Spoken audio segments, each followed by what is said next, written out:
time that real men, real masculine men, have to stand up and say enough is enough.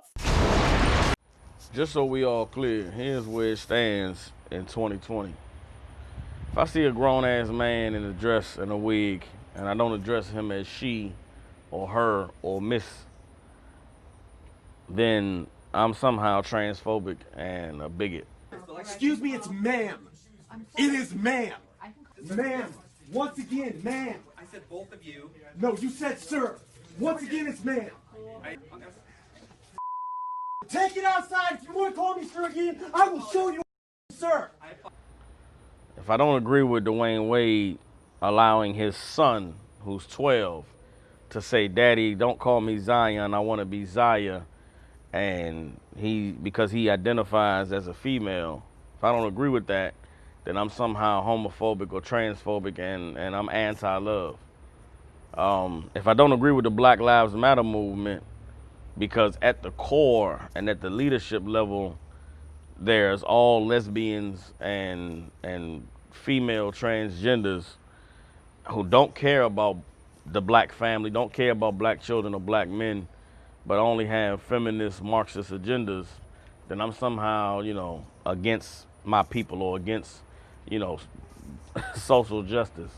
If I refuse to participate in the political system where you have Democrats and Republicans, which are just really two wings of the same oppressive, destructive government that has kept my people in slavery physically, mentally, and spiritually for 400 years, then somehow I'm not able to speak, on the real issues in our community because I refuse to participate in the political process. In 2020, you can be anything that you want to be, and everybody has to accept you for that. And nobody, can speak out against anybody for anything because, to speak out or to be against anything or to be not accepting of everything makes you a bigot, makes you racist, makes you somebody who's full of hate. With all of that being the normal in 2020, black men cannot come out and say that the real Jews of the Bible are black and that the man who calls himself a Jew today is an imposter. If we talk about the real actual history of what Caucasians have done on the planet, then you're anti-Semitic and you should be canceled. That's bullshit. But we see what happened to DeSean Jackson last week. We see what happened to Nick Cannon this week.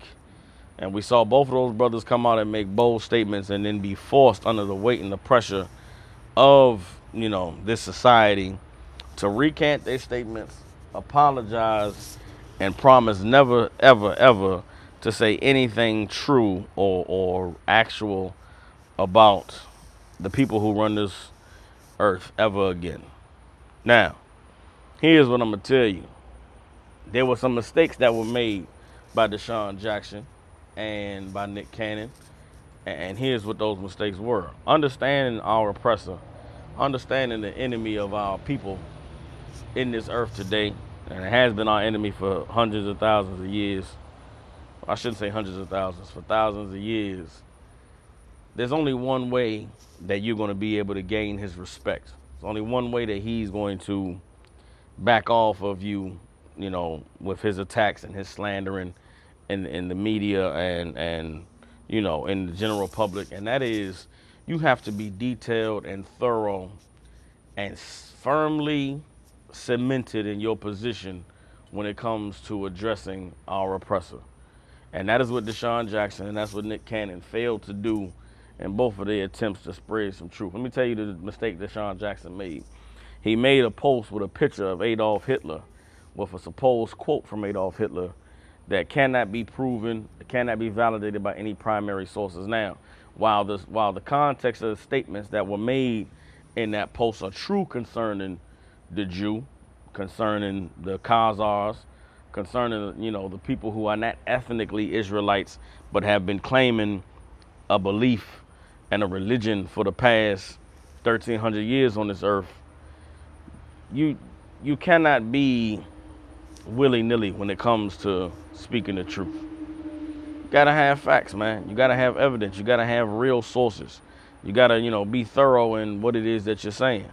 Nick Cannon made the same mistake. Nick Cannon did an interview with Professor Griff, and them two brothers sat at a table and they talked about, things that they had read or things that the Minister Louis Farrakhan said. But when it comes to speaking about the true identity of the Hebrews, and when it comes to talking about the history of rape, murder, and robbery that our oppressor has committed across the planet, you can't just sit at the table and say, yeah, man, this is the natural history of the white man. They come from the mountains and they killed and they were savages and this and that. They're not going to respect that. And you're not going to be able to stand on that. If you're going to talk about our oppressor, you're going to talk about the past, you're going to talk about the history of his cruelty, only thing he's going to respect is facts.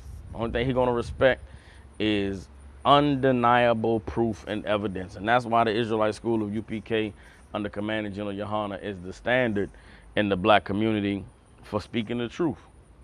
Because when we come out and we say the white man is the devil, we're not just saying something that we think or saying something that we feel.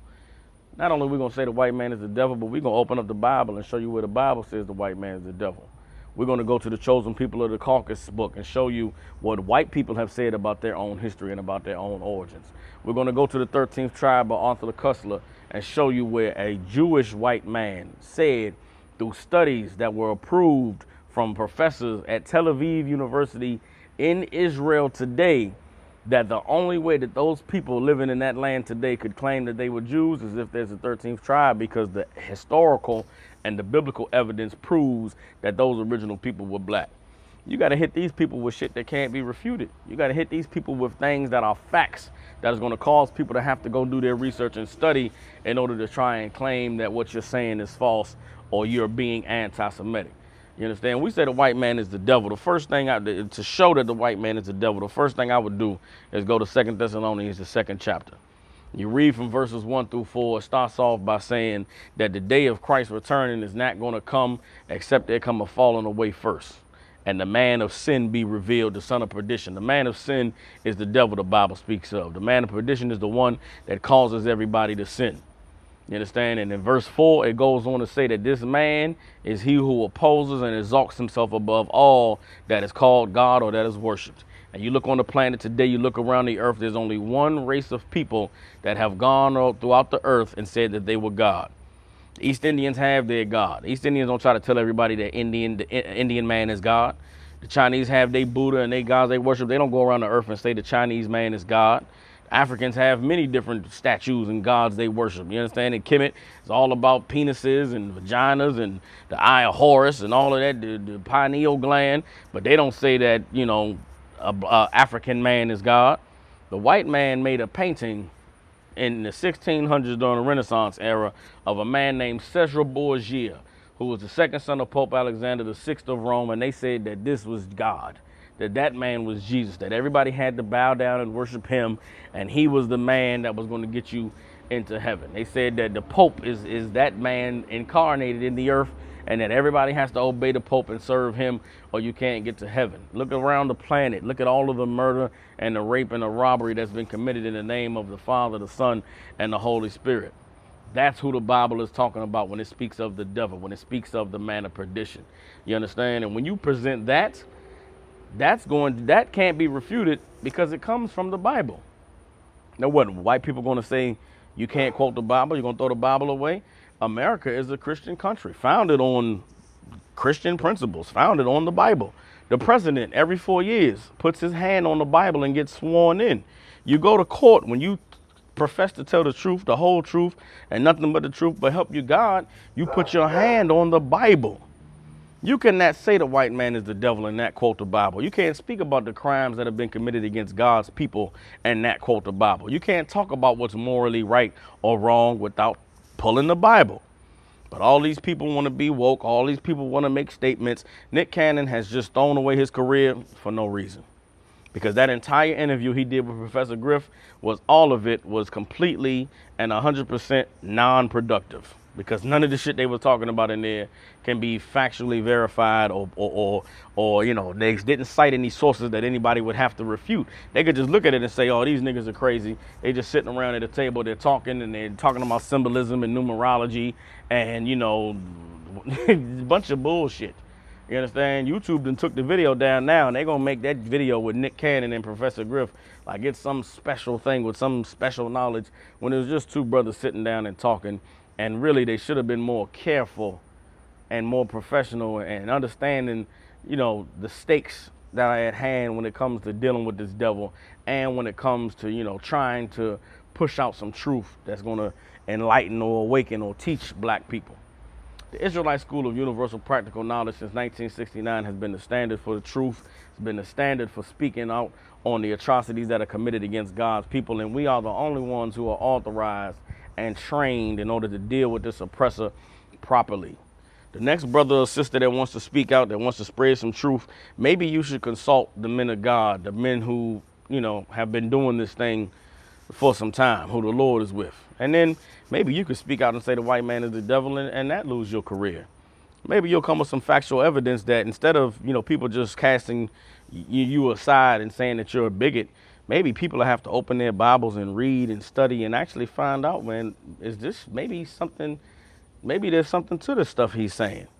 When you go out and just make, you know, blanket statements and you don't have any facts, don't have any evidence, and you don't have any proof, what you do is you endanger, you know, you run the risk of tarnishing all the hard work that brothers such as ourselves has done.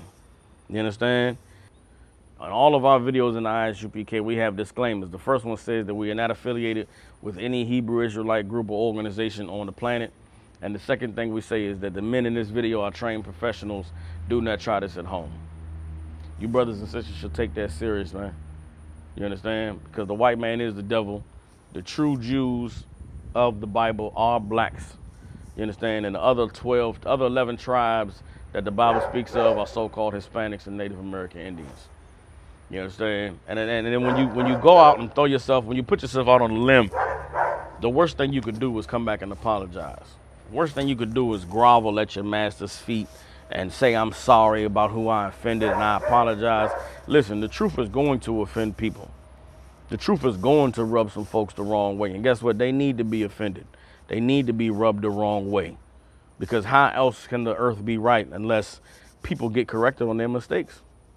Unless criminals get brought to justice for their crimes? Unless evildoers are punished for the evil that they've committed against the innocent. 2020, this is not the place that I want to live in. This is not the world that I want to, you know, exist in. This is not the society that I want for myself or for my children or for my children's children. You understand? But there is a society that is worth fighting and dying and living for, and that's the one that's outlined in the Bible. So that's why we stand on the truth. But hey, maybe I'm just an angry black man. I don't know what I'm talking about. Y'all let me know. Salute to the Angry Black Man Media Squad. It's your man, Captain Soccer War of the ISUPK. I'll holler at y'all. What's wrong with you? What's wrong with y'all? You niggas are crazy.